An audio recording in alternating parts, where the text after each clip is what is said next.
Fala galera, saudações vascaínas, começando mais um vídeo aqui no canal. Eu sou o Juninho, você está no canal Machão da Gama para a primeira edição do nosso giro de notícias dessa segunda-feira, a primeira edição dessa semana, e como eu faço todo início de semana, desejo para você uma ótima semana e que você consiga realizar todos os seus objetivos pessoais e profissionais.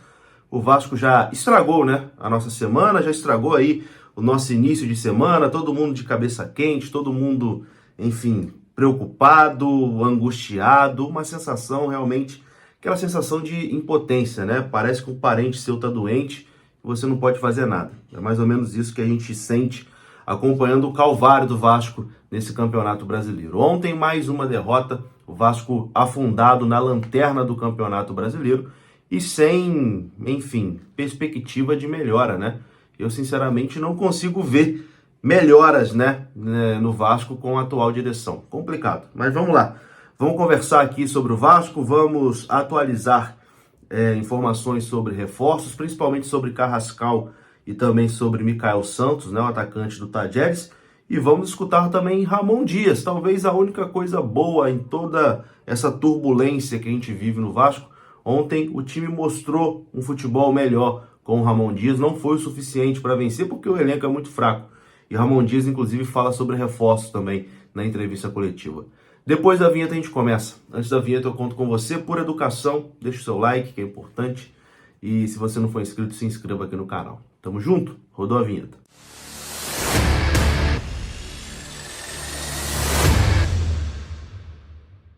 Bora lá então, meus amigos, começando mais um vídeo. E bom, inacreditável a campanha do Vasco no Campeonato Brasileiro, né?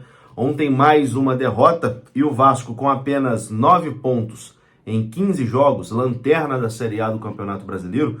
O Vasco tem a pior campanha entre os times da Série A, Série B e Série C do Campeonato Brasileiro em 2023. É o pior início de Campeonato Brasileiro da história do clube e o Vasco nesse momento tem cerca de 80% de chances de rebaixamento. Complicado demais.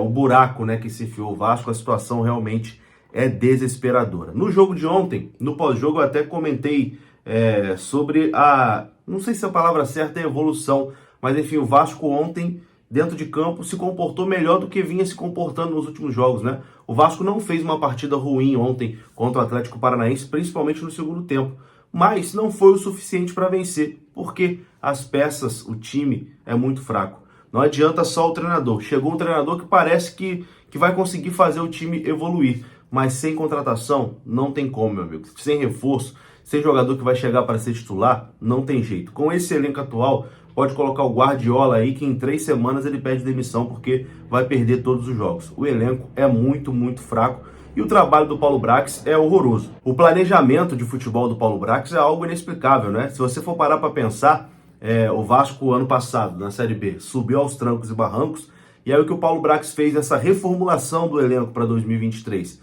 Ele praticamente liberou todos os titulares, né, da campanha, dizendo que não teria mais vaga no time, nesse processo de reestruturação, mas ele ficou com os reservas. E aí ele conseguiu contratar jogadores que são piores do que os reservas da Série B do ano passado, e quem era reserva na Série B do Vasco no ano passado, como o Zé Gabriel, por exemplo, como o Miranda, por exemplo, hoje são titulares no time do Vasco. É um planejamento que sinceramente, é melhor a gente chamar de planejamento, né? O que fez o Paulo Brax. Lamentável, o pior diretor que já passou pelo Vasco da Gama, e o resultado é exatamente esse, né? Vasco na lanterna, com 80% de chance de ser rebaixado e a pior campanha de sua história. Enfim, vou atualizar aqui, rapidinho, 2 jogadores que estão em negociações com o Vasco. Uma negociação eu acho muito difícil de acontecer, a outra eu acho que realmente pode acontecer. A primeira é sobre o Carrascal, né? O meia Jorge Carrascal. Informação aqui da Raíssa Simplício. O Vasco fez uma proposta de 4,5 milhões de euros, que dá mais ou menos 23 milhões de reais por 50% dos direitos econômicos do jogador. E esse 50% pertence ao CSA, né? Clube onde ele joga, CSKA, perdão, clube onde ele joga hoje, lá na Rússia. Os outros 50% pertencem ao River Plate. O CSKA ainda não deu uma resposta, ainda não respondeu à oferta do Vasco de 4,5 milhões de euros pelo Carrascal. E o outro jogador que o Vasco está negociando, essa negociação eu acho que pode ter um desfecho positivo, é do atacante Mikael Santos, do Tajeres. A informação do Globoesporte.com é que o Mikael Santos comunicou ao Tajeres que deseja defender o Vasco nessa temporada. E isso está pesando a favor do Vasco na negociação com o jogador. O clube argentino, no entanto, está tentando fazer leilão, né? Está conversando com outros interessados. E no fim das contas, eles vão aceitar a proposta que for mais vantajosa financeiramente ali para o Tajeres, né? Mas a situação do Mikael Santos, atacante uruguaio de 30 anos, é uma que eu diria que está mais próxima, né, de acontecer. E o Vasco precisa muito contratar um camisa 9, né, um atacante matador. Ontem ficou evidente a falta que faz um jogador dessa posição. O Figueiredo foi muito mal na partida, perdeu grandes oportunidades. E talvez se o Vasco tivesse ontem um atacante matador, que a bola chega e ele bota para dentro do gol, o Vasco poderia ter saído com um resultado melhor. Enfim, sobre contratações, né, negociações, o que eu tenho para dizer é isso, né, esses dois jogadores. O Vasco já tem algumas contratações fechadas, né, como o Paulinho, jogador que vem do Al-Shabaab, dos Emirados Árabes, o lateral esquerdo Jefferson, do Atlético Goianiense, o Praxedes, jogador do Red Bull Bragantino, que também chega por empréstimo, e o Sebastián Hernández, atacante que vem do futebol dos Estados Unidos, atacante paraguaio. Essa semana a gente deve ter o anúncio desses jogadores. Enfim, vamos escutar agora Ramon Dias. Ontem ele concedeu entrevista coletiva após a derrota do Vasco e ele fala sobre a primeira impressão que ele teve da equipe vascaína. Confira.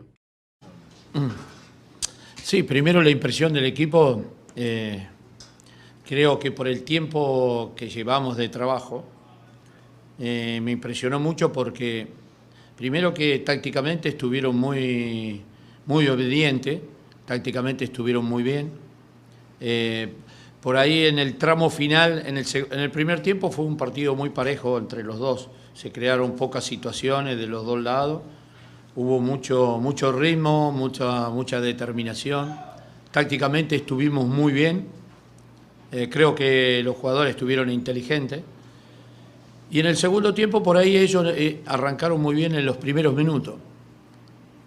Pero después el equipo, si vemos las estadísticas, creo que tuvimos más ocasiones que ellos, tuvimos más tenencia y fuimos más profundos.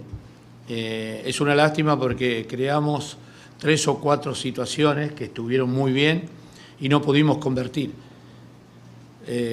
Por eso no me voy mal, pero sí veo un futuro prometedor, porque si el equipo sigue jugando de esta forma, seguramente con mucho más trabajo, corrigiendo algunos errores, los resultados van a venir. Y con respecto a las incorporaciones, a mí como a todo el público, a nosotros, a todo el mundo, esperamos que en esta semana se puedan terminar algunas que hay unas negociações que se puedan terminar. E depois Ramon Dias também fala sobre a mudança de atitude que ele presenciou ali do time do Vasco dentro de campo e pede agilidade nas negociações, né? Agilidade para o Vasco já ter reforços para na próxima partida já ter gente disponível para jogar. Confira. Mira, creo que esto hace una semana que estamos nosotros y creo que la cosa más importante es que el equipo cambió la actitud y la mentalidad.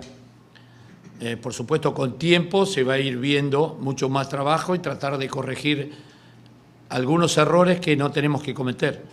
Porque si analizás en parte del segundo tiempo tuvimos 3 o 4 acciones. Con Figueiredo tuvimos 2 cabezazos, con Puma tuvimos 2 o 3 chances que podíamos haber cambiado. Pero bueno, como te dije, esto se necesita trabajo. A mí me gustó la actitud del equipo, la determinación, se necesita tiempo. Tampoco vamos a bajar los brazos por una derrota que el equipo adversario es uno de los mejores equipos que había visto en la liga y por momento no nos superó en ningún momento, tácticamente estuvieron muy bien y eso nos da a esperar mucha esperanza para el futuro. Seguramente con el club hay algunas negociaciones que se están haciendo y esperemos que se puedan terminar rápido para completar el plantel e já diretamente definirlo. Então tá aí, eu vou ficando por aqui. Se você gostou do vídeo, deixa o like que é importante, se inscreva aqui no canal. Saudações, até a próxima.